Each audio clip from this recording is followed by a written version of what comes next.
Anyway, so the first thing I wanted to do is just give you a really brief context for why this research proposal is important and should be executed. Over the last few weeks and just the researching that I've done, I've come across a couple of different facts that I found kind of striking. ComScore, according to ComScore, an online search engine researcher, in February 2008, 9.9 billion searches were conducted across the internet over a variety of search engines. And that's a lot of searching. It's almost 10 billion searches per month. It's quite a lot of things. People are doing this a lot.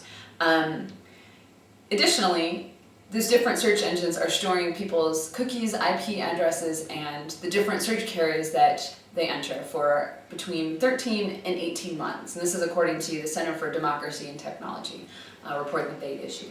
It's kind of a long time to keep people's private information if there's no reason to, or that if the different search engines are not using that information for other purposes, for marketing purposes.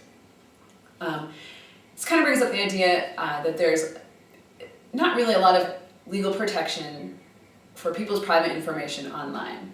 The last law that Congress passed was in 1986, and obviously in 1986 the internet was an entirely different animal, and that legal protection definitely needs to be updated. And Miller 2004 and Goldberg 2005, who are both legal scholars, tend to support that idea, that the legislation needs to be updated so that it can include people's private information online in a more comprehensive manner. And probably the most shocking thing that I came across was that most people are unconcerned about the amount of information that is out there about them. Pew Internet report that was released December 2007 really summarized the idea that people know the information's out there, but they're not too concerned about the amount of information that's out there or how long it's being stored for or what have you. So I found that very interesting and kind of really wanted to probe, look at that a little bit more specifically and a little bit more in depth. Alright, so the past research I want to talk to you about today very briefly is just a very, very small and very focused sample of the most recent and relevant research pertaining to this proposal. There's a ton of research out there about online privacy and, or online information and privacy, and it's such a broad category. I really tried to focus it in and narrow it down. The majority of that research is on online privacy in general, just that there's information out there, people want to keep it private, what do we do? Not too much that focuses on different types of privacy, such as search engine information privacy. Sheehan in 2002 came up with a typology of users' privacy concerns, and she found that most people, I think it was actually right around half of the sample, had very pragmatic concerns, that there was information that was out there, or they knew the information would be put out there, and they wanted to have some sort of control over what that information was. She also found that some people were completely oblivious to the fact that different websites and different people were storing and using their personal information, and at the other end of the spectrum there were people that just refused to put any information out there because they did not want to risk any of that, and a lot of those people just didn't use the internet for that reason. Wathieu and Friedman also found that people are not necessarily concerned with the information being out there, but then how the information is used by third parties. So what do people do with that information? That is the bigger concern than people's private and personal information being out there. And Conti and Sobieski in 2007 also found that people tend to be very comfortable and calculating. Again, they know that there's this information out there, and they try to be strategic in when and where they use their personal information. The study was pretty comprehensive, and that focused primarily on search engines as well, but it only used descriptive statistics, so it was not as rigorous as the investigation could have been. So really the past research kind of argues for the idea that we really need a more focused investigation, both in terms of looking at search engines specifically and also looking at a more rigorous study in terms of statistical analysis as well. Okay, so what direction do I want to take all this in? Research is not very focused and addresses tons of different topics in terms of online information and privacy. I would really like to focus on consumers' perceptions of how secure and how private they feel when they are conducting searches online. So my first research question is, how are each of the major search engines perceived in terms of security? Right? Is there a difference between Google, Yahoo, and Ask, and Microsoft? What's going on there? My second research question, sort of in that same vein, is what are consumers' perceptions of specific search engine security policies? The Center for Democracy and Technology released a report detailing the different policies of each of the major search engines in terms of cookies, IP addresses, and how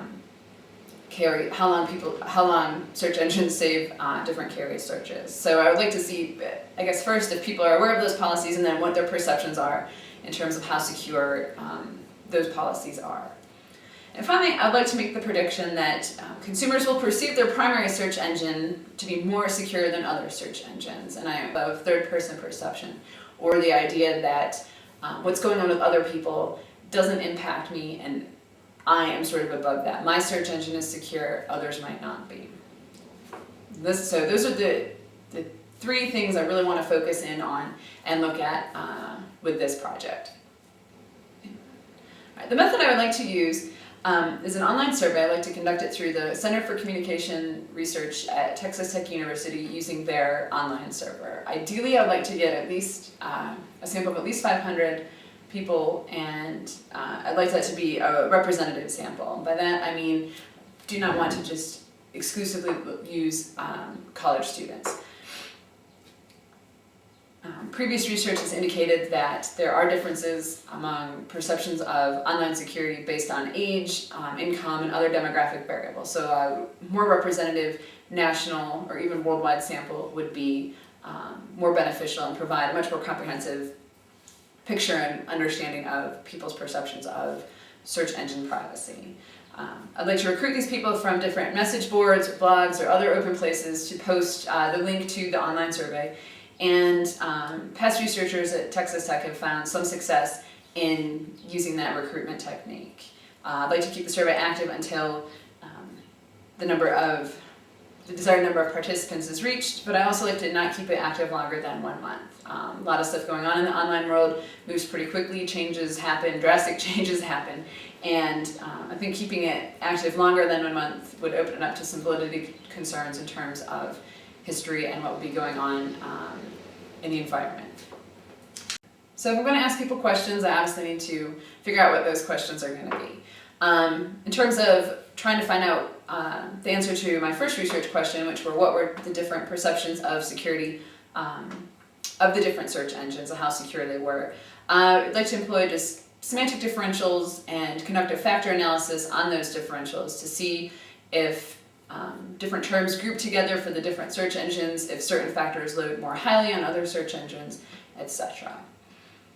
To answer my second research question, which was the perceptions of the specific security policies, I'm going to limit this to information storage policies, looking at cookies, IP addresses, and carries in terms of how search engines store those.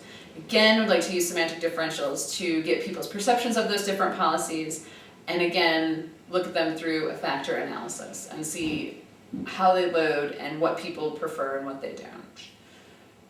And finally, to test my hypothesis, where I would think people would perceive their own search engine to be more secure, I would obviously ask for their primary search engine that they use, and then also compare the privacy scores from research question 1 using an ANOVA. So testing whether or not there are differences in terms of perception of security across those, across the different search engines. And obviously I would like to see people's own search engine rate more highly or have a higher mean than other search engines. And last but not least, the study should be able to potentially lead to, or potentially be used for crafting online privacy policies, whether that is from the search engine's perspective in terms of crafting a security policy that consumers will appreciate and like and respect, or if that's from crafting legal policies in terms of helping search engines make consumers more secure and not abuse the information that consumers voluntarily give to them.